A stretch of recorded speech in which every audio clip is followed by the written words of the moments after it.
Channel आज पढ़ने वाले डिजाइन ऑफ मशीन एलिमेंट में टॉपिक है numerical problem based on power screw. इसमें पावर स्क्रू से रिलेटेड न्यूमेरिकल प्रॉब्लम पढ़ेंगे। क्वेश्चन दिया हुआ है a vertical screw with single start square thread of 50 mm mean diameter and 12.5 mm pitch is raised against a load of 10 kN by means of a hand wheel, the bush of which is threaded to act as a nut.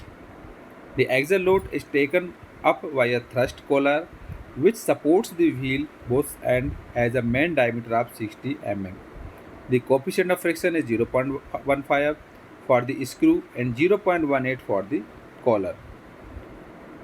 If the tangential force applied by each hand to the wheel is 100 Newton, find suitable diameter of the hand wheel. Question है, ये question जो दिया हुआ है ये numerical problem based on power screw का question है। Power screw question इस टाइप से आएगा। इसको सॉल्व कैसे करना है उसके बारे में जानते हैं। क्वेश्चन में दिया हुआ एक वर्टिकल स्क्रू है जो कि single start square thread type का है, जिसका मेन डायमीटर कितना है 50 mm। इसका पिच जो दिया हुआ है 12.5 mm। इस पर लोड अप्लाई हो रहा है 10 kN। इसके अलावा इसमें एक हैंड व्हील भी लगा हुआ है नट के द्वारा, जिसमें थ्रस्ट कॉलर लगा हुआ है। इसका मेन डायमीटर दिया हुआ है उसका व्हील का 60 mm के बराबर। कोफिशिएंट ऑफ फ्रिक्शन दिया हुआ है, स्क्रू का दिया हुआ है 0.15 और कॉलर का दिया हुआ है 0.18। दो स्क्रू कोफिशिएंट ऑफ फ्रिक्शन दिया है, जो स्क्रू का दिया है 0.15 और जो कॉलर का दिया हुआ 0.18 दिया हुआ है। अगर टेंजेंशियल फोर्स अप्लाइड प्रत्येक ओवरा व्हील पे कितना 100 न्यूटन पर, तो हैंड व्हील का डायमीटर क्या होगा ये हमको कैलकुलेट करना है। तो सॉल्यूशन करेंगे। इसमें सॉल्यूशन में सबसे पहले दिया क्या गया है, given diameter of main diameter दिया हुआ है 50 mm के बराबर। तो डी इक्वल टू कितना लिख देंगे हम इसमें 50 mm। पिच 12.5 mm है, P इक्वल टू हो जाएगा 12.5 mm के बराबर। लोड दिया हुआ है 10 kN, W equal to 10 kN। इसको लिख सकते हैं 10 × 10⁻⁴ न्यूटन के बराबर। मेन डायमीटर कितना दिया है 60 mm, ये लिखा हुआ मेन डायमीटर। मेन डायमीटर को कैपिटल D से नोट करेंगे। कैपिटल D इक्वल टू है 60 mm। अगर इसका मेन रेडियस निकाल लेते हैं तो इसको लिख सकते हैं R equal to 30 mm, D/2 हो जाएगा तो 30 mm हो जाएगा। अब कोफिशिएंट ऑफ फ्रिक्शन दिया हुआ है स्क्रू के लिए 0.15, सो म्यू इक्वल टू 10 के बराबर होता है, जो कि दिया है 0.15 और कॉलर का दिया है 0.18, तो म्यू1 इक्वल टू हो जाएगा 0.18। इतना सारा डायमेंशन दिया हुआ। इसके बाद इसमें एक टेंजेंशियल लोड अप्लाइड दिया है 100 Newton, so P1 equal to हो जाएगा 100 न्यूटन के बराबर। तो सॉल्यूशन में सबसे पहले गिवन लिखते हैं। तो गिवन में क्या क्या दिया है, डायमीटर ऑफ शाफ्ट डायमीटर दिया हुआ है, इसमें स्क्वायर थ्रेड जो है डायमीटर दिया है 50 mm। पिच दिया है 12.5 mm। लोड दिया है 10 kN, इसको लिख सकते हैं 10 × 10⁻⁴ न्यूटन। मेन डायमीटर है 60 mm। मेन रेडियस हो जाएगा 30 mm। कोफिशिएंट ऑफ फ्रिक्शन हो जाएगा फॉर स्क्रू के लिए, जो कि म्यू इक्वल टू 10 के बराबर होता है, ये 0.15 है। और कॉलर के लिए होता है म्यू1 इक्वल टू 0.18। टेंजेंशियल फोर्स कितना है P1 इक्वल टू 100 न्यूटन के बराबर। अब इसको और सॉल्व करेंगे।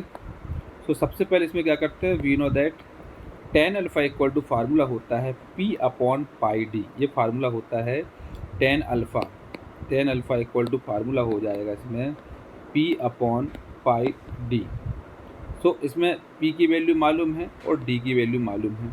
वैल्यू पुट कर देंगे, इससे tan अल्फ़ा की वैल्यू निकल आएगी। तो P कितना दिया है, P इक्वल टू है पिच जो कि दिया हुआ कितना 12.5 mm। 12.5/π × D है 50 mm, तो D 50 हो जाएगा। तो अगर इसको सॉल्व करते हैं तो ये हो जाता है 12.5/π × 50 हो जाएगा 0.08 के बराबर।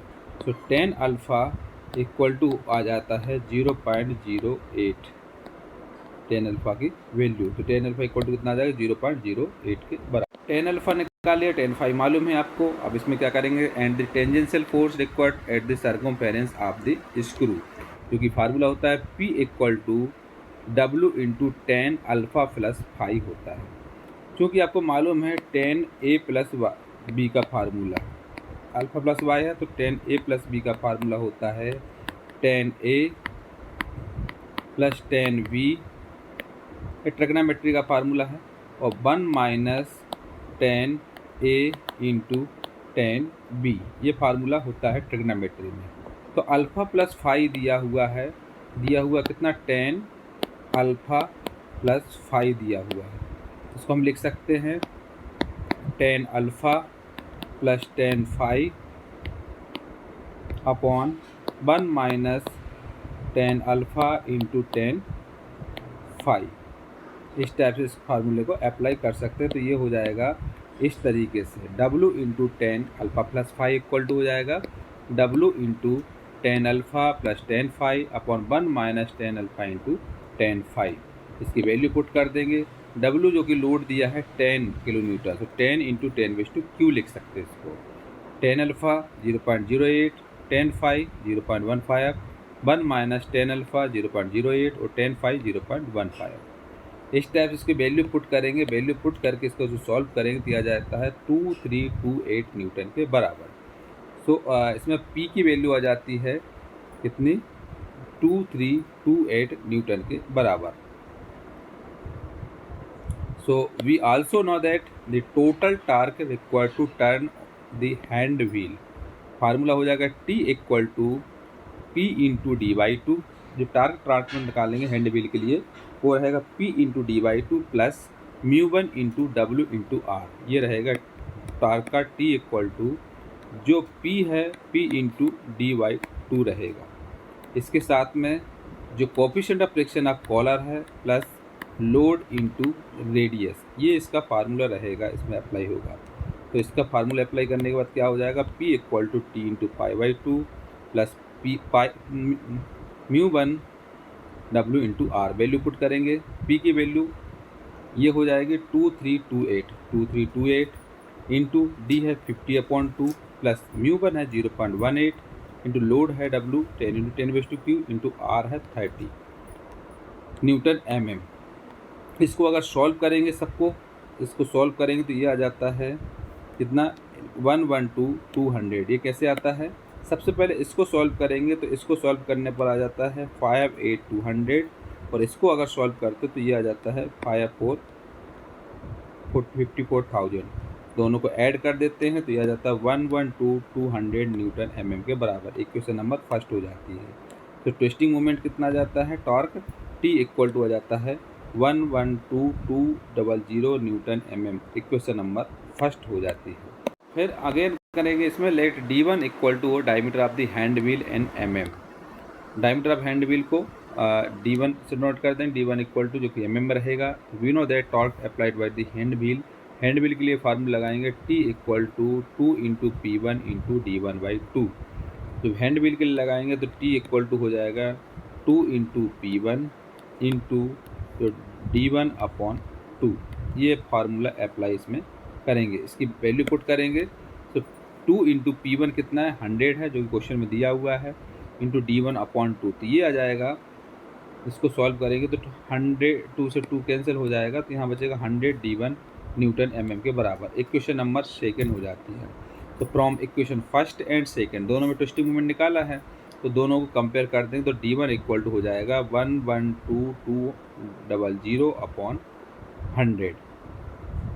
सो सॉल्व करेंगे इसको तो आ जाएगा 1122 mm के बराबर। इसको मीटर में कन्वर्ट करेंगे, 1000 से डिवाइड कर देंगे तो 1.122 मीटर के बराबर हो जाता है। इससे हम डायमीटर ऑफ जो हैंड व्हील है उसका डायमीटर निकाल लेते हैं, D1 की वैल्यू जो कि है 1.122 मीटर के बराबर। इस टाइप से पावर स्क्रू के क्वेश्चन कंप्लीट करना है।